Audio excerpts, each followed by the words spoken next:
Thank you, Jesus. 3 years, God. 3 years of paying off Raymond's family debt, every kobo, and today, it is finally finished. My husband is free. We are free. God is faithful. Babe, I'm home.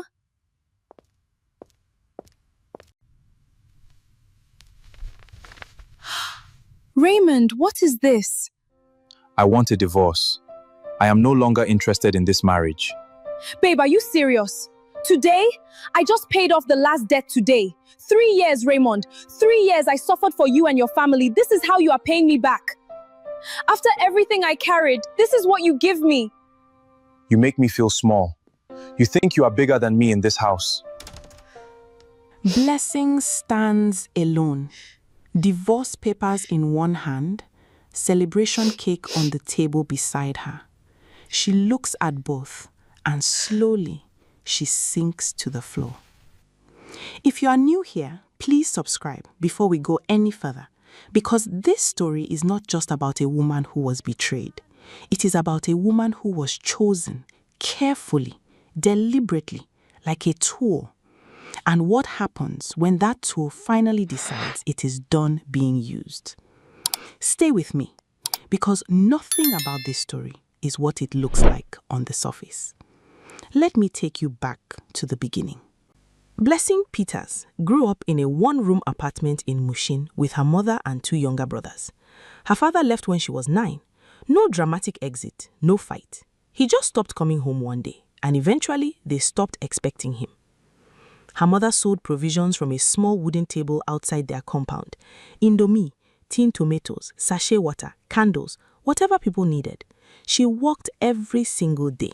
She never complained, she just walked. Blessing watched that woman and made a decision very early in her life. She was going to be different. Not better than her mother, never that. Her mother was the strongest person she knew, but different in the sense that she was going to build something that could not be taken away. Something on paper, something in her name. She studied, she hustled, she got a degree in accounting from Unilag, and by the time she was 26, she had a solid job at a mid-size audit firm on Victoria Island. She was not rich, but she was stable. She had savings, she had a small flat she rented in Yaba, she had a plan. And then she met Raymond Adeyemi. Raymond was introduced to her at a mutual friend's birthday dinner in Lekki. He was tall, easy to look at, with the kind of confidence that fills a room without demanding attention. He made her laugh that first night. He asked smart questions. He remembered the details, what she ordered, what she said about her work, the name of her mother's provision shop. When he called her the next day, she was surprised. When he called her the day after that, she started to look forward to it. They dated for a year and a half. Raymond worked in business development for a construction company. He seemed steady, he seemed real. He told her about his family early on. His mother, Mama Raymond, a woman who he described as strong but a little traditional. He had one uncle, Uncle Desmond, who guided him after his father passed, and a wide extended family who all looked to the Adeyemi name with a certain pride. Blessing liked that he was family-oriented.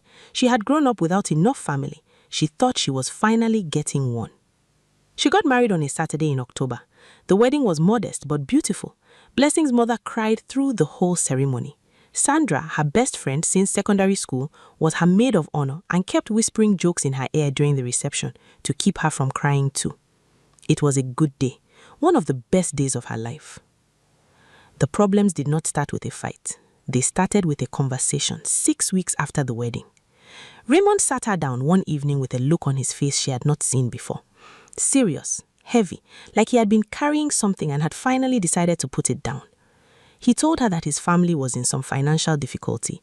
His father had taken loans before he died, loans tied to a business that had collapsed. The house in Surulere was mortgaged. There were creditors, 3 of them. One was a cooperative, one was a private individual, and one was a microfinance bank. The total? 4,200,000 naira. Blessing did not speak for a long time after he finished. Raymond reached across and held her hand. He said, "I know this is a lot, but we're a team now. I'm not asking you to carry it alone. I just need you to know what we are walking into together. I am working on my end, but I need your support." She looked at this man she had married 6 weeks ago, this man she loved, and she said yes. That was the first mistake. Not because she said yes, but because she said yes without asking the questions she should have asked. Why was she hearing this now, 6 weeks after the wedding, and not before? Why were the documents not shown to her? Who exactly were these creditors, and what were the terms? Was the house in Raymond's name? What was his plan specifically on his end? She did not ask those questions. She trusted him, and she started paying. The first creditor, the cooperative, she cleared in 4 months. 800,000 naira, broken into installments. She told herself it was okay. She had the savings. The second, the private individual, a man named Alhaji Rafiu, who had lent money to Raymond's late father, took 9 months. 9 months of Blessing cutting everything that was not essential. No new clothes, no eating out, no holidays. She packed lunch to work every day. Sandra noticed and asked questions. Blessing told her it was temporary. Mama Raymond noticed too. She called Blessing one afternoon and said, "My daughter, you are a good woman. God will bless you." Her voice was warm. Her words were kind. Blessing hung up the phone feeling grateful, feeling like she had found a mother. She did not know yet what those words actually meant. The microfinance bank was the most complicated. The loan had penalties attached, late fees that had accrued over years. What started as a 2 million naira loan by the time Blessing was dealing with it had ballooned to 3.4 million naira by the time Blessing was dealing with it. She renegotiated directly with the bank. She went there herself, sat across from the loan officer, presented her own salary documentation, and arranged a structured repayment plan. Raymond came with her once for the first meeting. After that, she handled it alone. Through all of this, Raymond's income went toward household expenses, food, utilities, his car maintenance, his clothing. He still dressed well. He still went out with his friends occasionally. Blessing told herself this was okay. A man needs to maintain his dignity. She understood that. But Sandra did not understand, and Sandra was not quiet about it. Blessing. Sandra sat across from her in her sitting room on a Sunday afternoon, almost 2 years into the marriage. "I am going to ask you something, and I need you to answer me honestly. What exactly is Raymond contributing to this debt repayment?" Blessing looked at her tea. "That is your answer," Sandra said. "It is not that simple," Blessing started. "It is exactly that simple. You are walking yourself into the ground for a debt that was not yours. Where is your husband in this story?" Blessing did not have a clean answer. Raymond had tried at the beginning. He had made a few payments early on, but over time, it had quietly become Blessing's project. He would ask for updates. He would nod. He would say, "Thank you, baby," in that low voice that used to make her warm. And she would go back to her spreadsheets and her bank transfers and her renegotiations. "He appreciates what I'm doing," Blessing said. Sandra looked at her for a long time. Then she said something that Blessing dismissed in that moment, but would remember for the rest of her life. "Blessing, there is a difference between a man who appreciates you and a man who is simply satisfied with the arrangement." Blessing went home that evening and pushed those words down deep. She did not want to think about them. She was almost done. 1 more year, maybe less. She was going to finish this, and then they were going to breathe, and everything was going to be fine. She just needed to finish. She finished on a Tuesday in March. She made the final payment to the microfinance bank at 11:47 in the morning. She sat at her desk at work and stared at the transfer confirmation on her screen for almost 5 minutes. Done. It was done. Every naira, every creditor, 3 years of her life poured into someone else's debt, and now it was over. She printed the final clearance letter. She put it in her bag. She bought that small white cake on her way home, and she walked through her front door with her heart full of something she had almost forgotten. Hope, relief, the specific joy of a person who has finally put down something heavy. And Raymond was waiting at the table, and there was a brown envelope. You already know what was in it, but here is what you do not know yet. Here is the part that changes everything. Go and subscribe right now if you haven't already, because what I'm about to tell you is going to rearrange everything you thought you understood about this story. This is not just a story about a bad husband. This is a story about a plan, a very careful, very deliberate plan, and it started long before Blessing Peters ever met Raymond Adeyemi at that dinner in Lekki. Uncle Desmond came to Blessing's door the morning after Raymond served her the divorce papers. She had not slept. She had spent the night sitting on the kitchen floor with her back against the cabinet, the divorce papers on the counter above her, the white cake untouched on the table. She had not even cried. She was too far past crying. She was in that cold, clear place that comes after the worst thing happens and your body just goes quiet. When she opened the door and saw Uncle Desmond, the first thing she noticed was that he could not look her in the eye. She let him in. She made tea, not because she wanted any, but because her hands needed something to do. He sat at the same table that Raymond had sat the night before, and he told her. He told her that 2 years before Blessing met Raymond, the Adeyemi family was already in crisis. The debts were real, but the solution they landed on was not what Blessing ever imagined. Mama Raymond sat down with Raymond and outlined a strategy. They needed someone to help them clear the debts without it costing the family control of the house. They needed someone who had income, savings, no demanding family to answer to. And this was the part that made Blessing's stomach turn. Someone with a giving nature, someone who could be directed toward generosity. Mama Raymond had a word for this type of woman. She called them burden carriers. Women who were raised in difficulty and who, once they found love, poured everything into it without measuring the cost. Women who believed that sacrifice was the same thing as love. Mama Raymond identified Blessing through a mutual contact, a woman from her church whose son had gone to Unilag with Blessing. She knew about Blessing's background. She knew about the Mushin upbringing, the absent father, the mother selling provisions. She knew Blessing had savings and no family wealth to protect. She knew Blessing had been alone long enough to be grateful for belonging somewhere. Raymond was introduced to Blessing at that dinner in Lekki. It was not an accident. The mutual friend had been arranged. The dinner had been arranged. Raymond knew exactly who Blessing was before he ever spoke to her. Uncle Desmond said all of this to his teacup. He could not say it to her face. When he finished, the kitchen was so quiet, Blessing could hear the water dripping from the tap she kept meaning to fix. She said, "How long have you known?"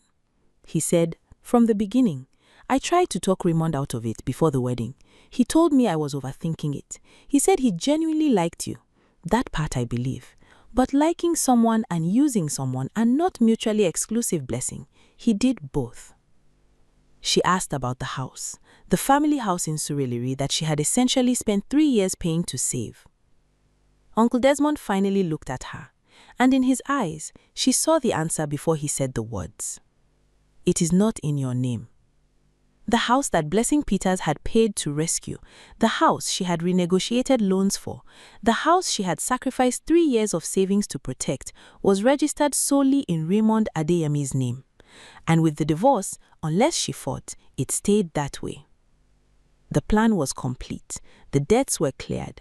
The house was safe, and Blessing was supposed to walk away with nothing. What they did not plan for was Sandra. Sandra Peters had been suspicious for longer than she ever told Blessing. She had been watching Raymond for 2 years with the quiet, patient attention of a woman who loves her friend too much to say "I told you so" before she has evidence. She had noticed small things, the way Raymond's posture changed when Blessing mentioned her bank balance, the way Mama Raymond always steered conversations toward Blessing's earning potential at family gatherings, the way Raymond never once initiated a conversation about getting the documents updated. 6 months before that Tuesday in March, Sandra had quietly contacted Victor Balogo. Victor was not a random choice. Victor had known Blessing before Raymond. They had dated briefly, 3 months in their late 20s, parting on good terms when Blessing felt the connection was more friendship than romance. Victor had gone on to build a legal practice, a mid-sized firm on Lagos Island that handled property disputes and family law cases. He was good at his job. More importantly, he was the kind of person who remembered people who had been kind to him. And Blessing had been kind. Sandra sent Victor a message explaining what she suspected. Victor told her to tell Blessing to keep every record, every receipt, every bank transfer, every text message where Raymond or anyone in the family acknowledged the debts or the payments.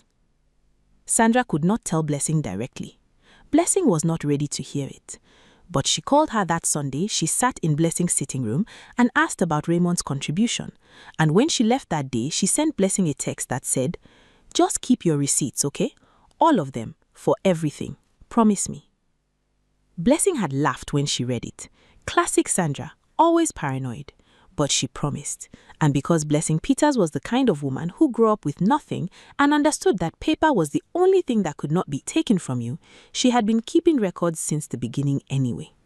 Every transfer, every bank statement, every email to the microfinance bank, every receipt from Alhaji Rafiu, signed and dated. She had a folder, digital and physical, organized by date, by creditor, by amount. 3 years of documentation. 3 years of proof.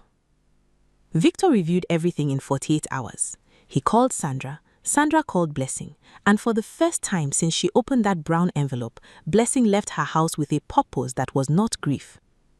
She sat across from Victor in his office, a clean, quiet room on the 14th floor with a view of the lagoon, and he laid it out for her simply.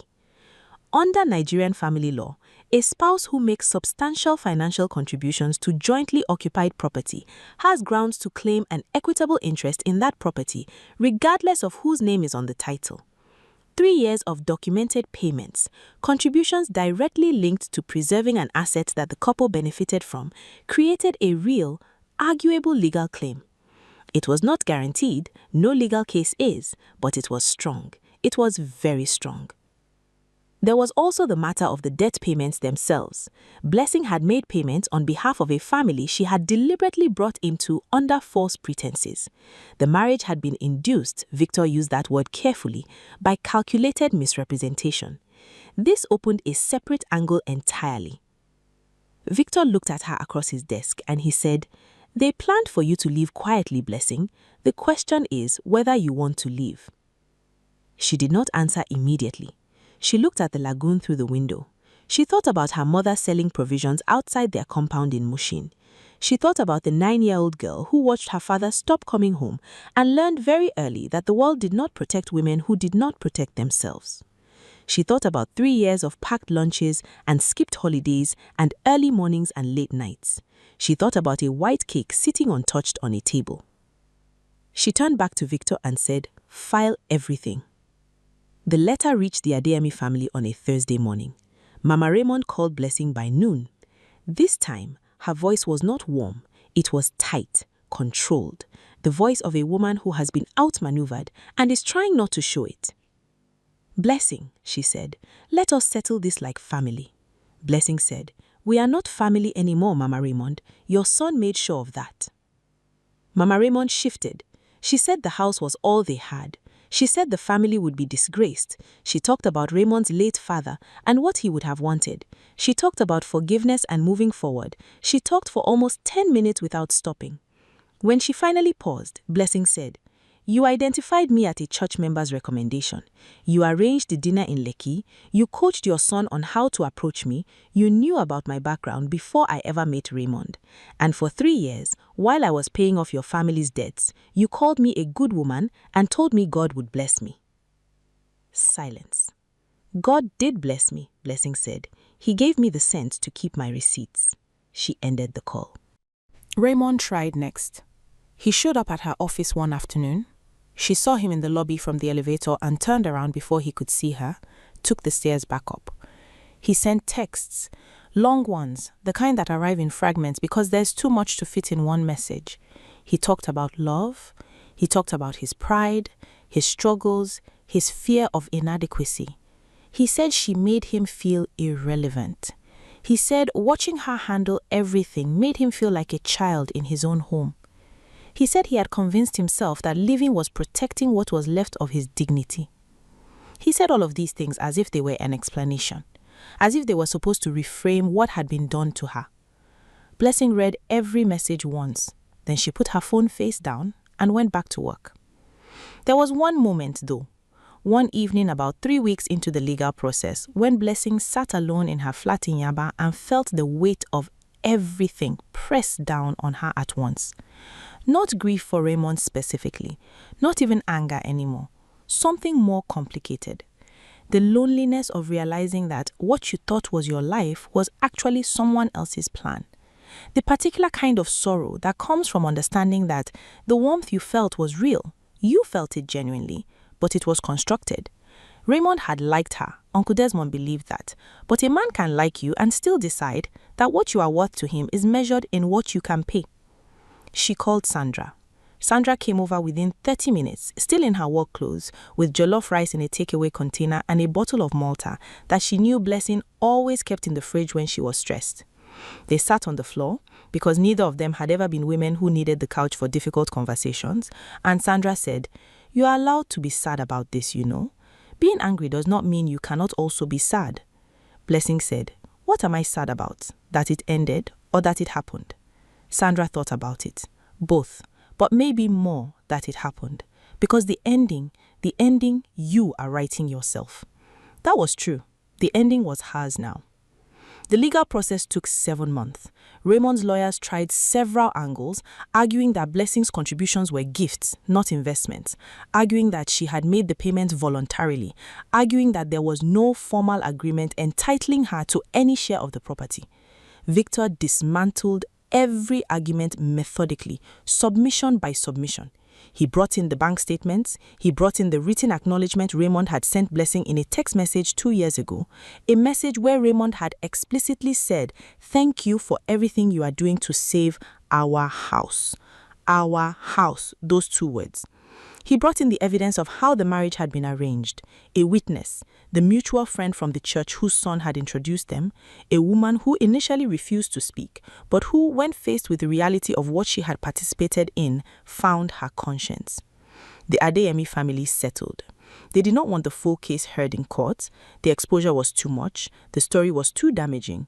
Victor negotiated a settlement that included a significant financial payment to Blessing, structured across 2 tranches, and the formal acknowledgement that the Adeyemi family house would be sold, with Blessing receiving a specified portion. It was not everything. No settlement is everything. But it was enough. It was more than enough to start over. The day the settlement was signed, Blessing and Victor sat in his office after the other lawyers left, and he poured 2 small glasses of juice. He did not drink, and neither did she particularly, and he raised his glass and said simply, "To women who keep their receipts." She laughed, really laughed, the first real laugh she had had in 7 months. Victor did not make any move that was not about the case. He was present, but careful. He never overstepped. But the morning after the settlement was signed, he sent him a text that said, "When you are ready to have a normal meal with no legal agenda, let me know." She kept that message. She did not respond to it that day, but she kept it. 6 months after the settlement was finalized, Blessing moved into a new flat, a bigger one, in Surulere, not far actually from where the Adeyemi family house stood. She had picked the location deliberately. Not out of spite. She had told Sandra it was because the area had good traffic links and she liked the market nearby. Sandra looked at her and said, "Sure." She repainted the walls herself on a Saturday with Sandra beside her, both of them in old shirts they didn't mind ruining, painting badly, and laughing about it. Her mother came and sat on a chair in the empty sitting room and said nothing, just watched her daughter move around this space that belonged to her and cried quietly. Blessing went over and hugged her mother without saying anything. Some things did not need words. She started walking again, really walking, not the mechanical survivor mode she had been in for 3 years. She got a promotion 6 months after the settlement. She started saving with the specific, purposeful energy of a woman who had learned exactly what her savings were capable of. She bought herself a new pair of shoes, good ones, not practical ones, just shoes she wanted because she liked them. It was the smallest luxury, but it felt enormous. She called Victor back 3 months after moving into the new flat. They had dinner, a normal one, no legal agenda, at a small restaurant in Ikoyi that he had recommended, and she had pretended to have never heard of, even though Sandra had sent her the menu 2 days in advance to help her prepare. She did not know yet where that was going. She was not in a hurry. She had spent 3 years moving at the speed of other people's problems. She was learning to move at her own pace. And then, on a Thursday evening, almost exactly 1 year after Raymond had served her divorce papers across that dining table, Blessing was sitting in her new flat reading a report for work when her phone buzzed. A WhatsApp message from a number she did not have saved. A screenshot. She opened it. It was a screenshot of a conversation between two women she did not know, gossiping about someone named Yetunde who had apparently just left her husband of 4 months. The husband's name was Raymond. The reason, according to the gossip, was that Raymond had started pulling back after the honeymoon, becoming distant and withdrawn, and Yetunde, who came from a wealthy family and was not accustomed to being made to feel like a burden, had simply packed her things one morning and left. The message said, Yetunde told her cousin that Raymond made her feel like he was keeping score of everything she spent, that he was always reminding her of what he had sacrificed to marry her, that he was not the man she thought he was. Blessing read it twice. She set her phone down on the coffee table. She thought about Raymond sitting at that dining table with the brown envelope. She thought about him saying, "You make me feel small," in that calm, deliberate voice. A man who had married her as a solution and then resented her for solving things. A man so hollowed out by his own pride that even a woman who matched him, a woman his mother approved of, a woman he chose on his own terms, had still left him feeling empty. Some people carry damage that is not about you at all. You just happen to be standing in the room when it spills. Blessing sat back in her chair. The flat was quiet. The evening light was coming through the window she had spent a Saturday painting the frame of. The same Saturday, her mother sat in the middle of the room and cried. She picked up her phone. She did not reply to the message. She did not forward it to Sandra, though Sandra would eventually hear about it anyway.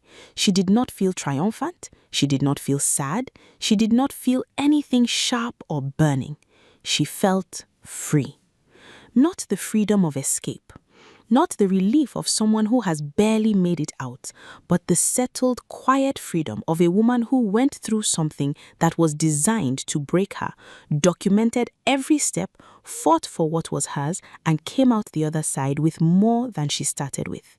Not just financially, but in the specific, unshakable knowledge of who she was. She laughed, softly. Not bitterly, not with triumph, just the laugh of someone who has finally completely put down something heavy and realized how light they actually are without it. 3 years she had carried that family's debt. 3 years of silence and sacrifice and packed lunches and early mornings and spreadsheets and prayers and hoping that love would be enough. 3 years of being a solution to a problem that was never hers to solve. And on the day she finished paying, they handed her a bill for something else entirely, her own freedom, as if it was theirs to charge. But Blessing Peters had kept her receipts, every single one. And it turned out that receipts in the right hands were worth more than any house in Surulere.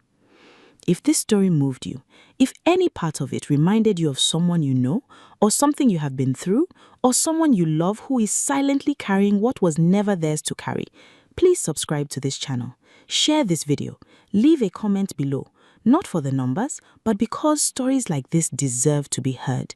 Because somewhere out there is a woman sitting in a kitchen at midnight, holding a document she never expected, wondering if it was any of it worth it. And the answer, the real answer, is that she is worth it. Not the sacrifice, not the silence. Her, all of her. Everything she kept and everything she gave and everything she is still becoming. Thank you for watching. We will see you in the next one.